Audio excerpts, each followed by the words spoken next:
All right. All praises to Yahweh, Ba'ashem, Yahweh Shai, Ba'ashem Quadash. Honor to those I've learned from. Of course, those men that's constantly pushing this word out on the YouTube, on the internet. Double honors to their teachers, the apostles of all Israel.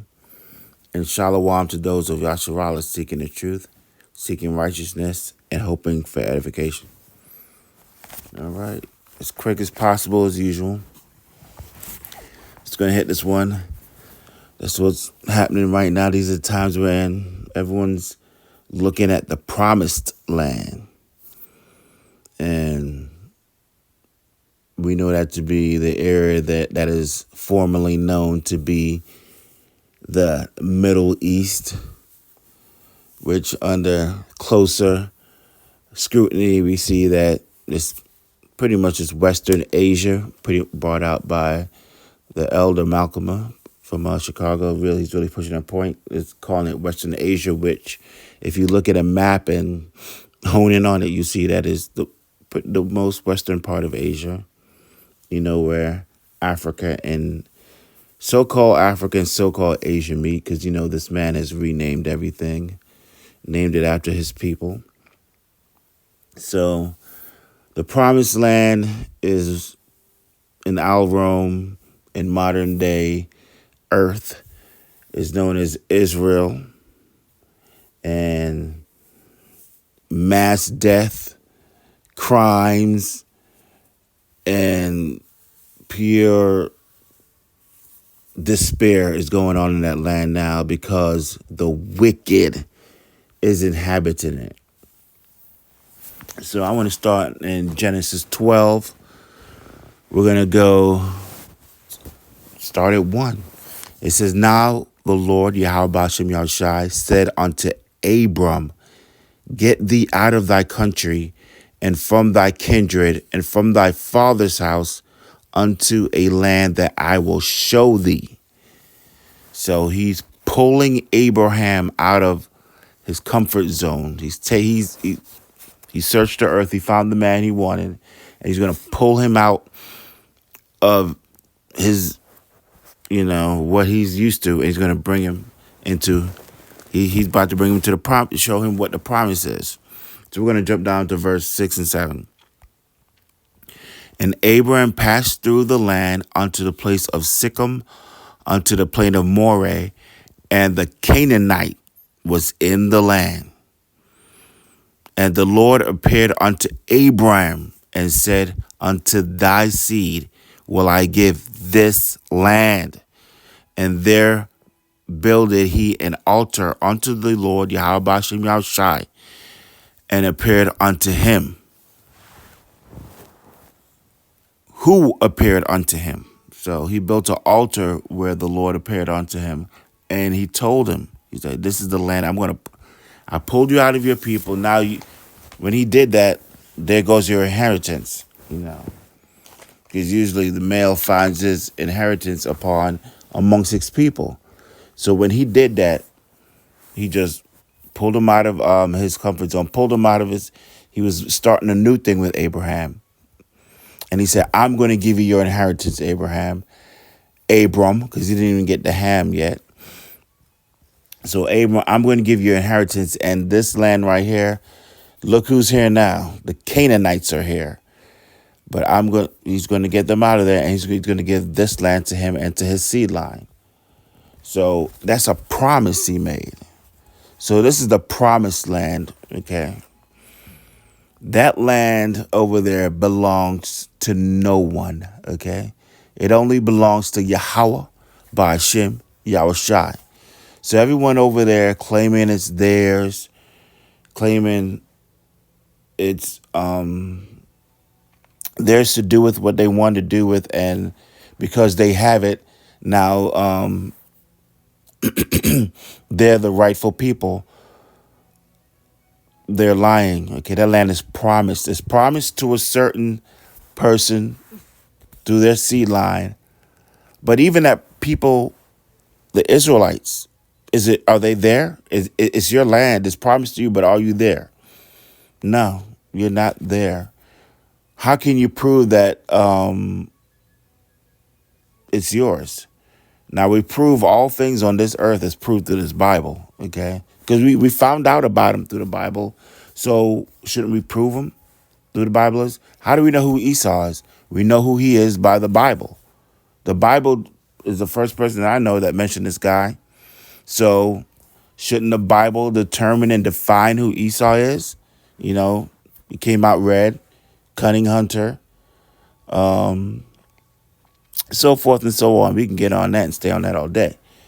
So that land is promised to someone, but the Israelites are the Negroes, Latinos, and Native Americans, and the wicked man now takes their hand. And he's wiped out all memory of us of ever even being in that land. The only way that we can prove that this our land is through the Bible, and he's the man of sin. So he's not going to allow you to even bring up that Bible. He's using that thing called the Balfour Declaration. We'll look at it. Balfour Declaration, which it was a public statement issued by the British government in 1917 during the First World War, announcing its support for the establishment of a national home for the Jewish people in Palestine. Then an Ottoman region with a small minority Jewish population. That's what it was at the time during the First World War. So they're using this declaration to claim that that's their land. You need to use the Bible, okay? But really, at the end, it shall speak. At the end, it shall speak. Now that we're at the end, we can define. We know who the people are. We know who the wicked is, without a doubt. Like, we know who the wicked is through the Bible. Through the Bible, no doubt about it. The modern day Caucasian, which is ruling the West, Europe, Australia, has bases set all over. We know for a certainty, 1,000%, that that's Esau. So we know he's not the people. Who are the people? Through the Bible, through the Spirit, we can determine that those that went into ships again and went into bondage again through ships into the end of the earth, which is modern day America, are the chosen people of the Bible through the seed line of Abraham, Isaac, and Jacob. All right. And that is who the land was promised to. So in Genesis 12, he made the promise to Abraham, and then in Genesis 28, the promise was transferred onto Jacob. So we're going to start at 28 and 13. And behold, the Lord stood above it and said, I am Lord God of Abraham, thy father. So he's talking to Jacob here. And the God of Isaac, the land wherein thou liest, to thee will I give it, and to thy seed. So to thy seed. Now, this is strictly giving the promise, transferring it onto Jacob. So it didn't go to Ishmael, who's in the land now, running around talking about they've been there for 2,000 years and it's theirs. He didn't give it. Who else came through Abraham? He had a few other sons with the bondwoman, and he had through Isaac Esau. And this right here, he's not talking to Esau. He's talking to Jacob. So we know that the promise passed on to Jacob. Now this is a promise. You guys got to look at this now. We all saying this is our land, it's our land. That land only belongs to Yahweh Ba'ashem Yahweh Shai. Let's look at Daniel 4 and 17. This matter is by the decree of the watchers and the demand by the word of the holy ones, to the intent that the living may know that the Most High ruleth in the kingdom of men, and giveth it to whomsoever he will, and set it up over it the basis of men. So we see here. He's this right here is like you can just see it like in the olden days, like in the movie Gladiator before the Gladiator came out, how the person came out and he made that speech and he, or even the movie was, yeah, and they make the speech and they declare all the decrees so that you can know what's going on. And this is what this person's saying. He said, "By the watches, demand by the holy ones, that the Most High ruleth over." The Most High rules over this. I mean, he rules both sides, the left and the right. Nothing happens down here without his consent. Okay? Whomsoever, and he giveth it unto whomsoever he will. And right now, to rule over the world, you must also have control over that land right there. And if you think that America is going to separate their link to Israel, they're not going to. No, that's why they're there right now. They got the warships there. Anybody tries something, they're letting you know. They're showing a full support of force to Israel with this attack they're doing in the land of Gaza. And they're showing their support because they know for them to keep their hegemony and rule over the planet Earth, they must also control that land right there. And with that land, a lot of resources, a lot of oil, a lot of goods pass through that land to get to the ends of the earth, America, and to get back to the east, China, Russia, Europe, the Africas, that is like a midpoint where everything crosses through. So, and the Most High, those people are in there because he put them in there. You could put a correlation to this, just like when he ran Adam out of the Garden of Eden. He removed him. He because of the sin of that happened there, he removed them, and just like he removed the promise, he removed the Israelites, and we're gonna go to that with Matthew 24. Let's go to Matthew 24, and we'll start at 13. But he that shall endure unto the end, the same shall be saved. Let's go.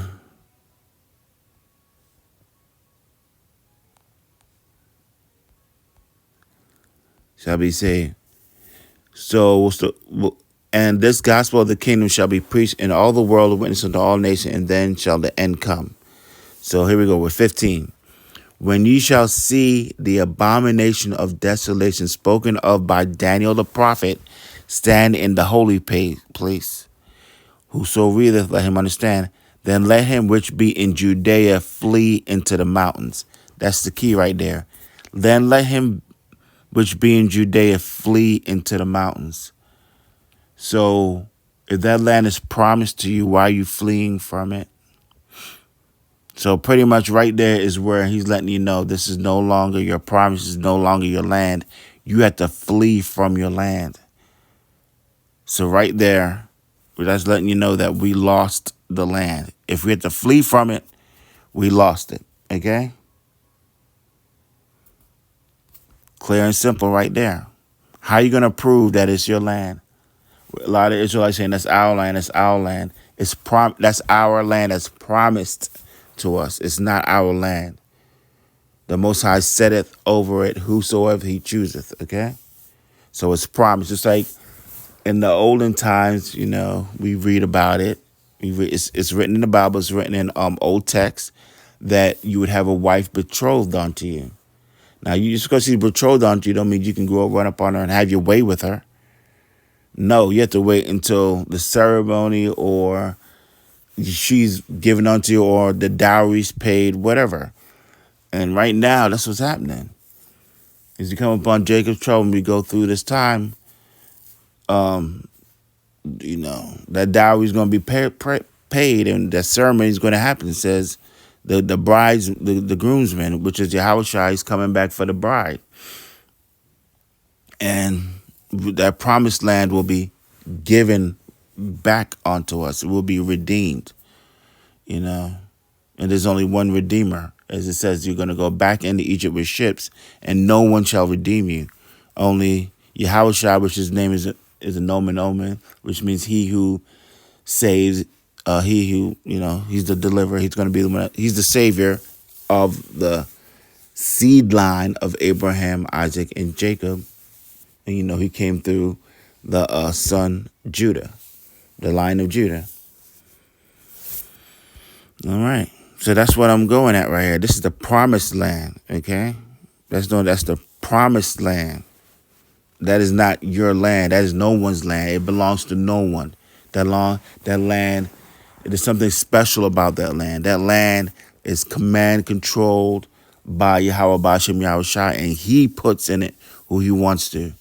And when it comes down to the nitty gritty, that day when who he wants in that land, it is the seed line of Jacob, the seed line of Abraham, Isaac, and Jacob, which was renamed Israel. So that's what's going on down here.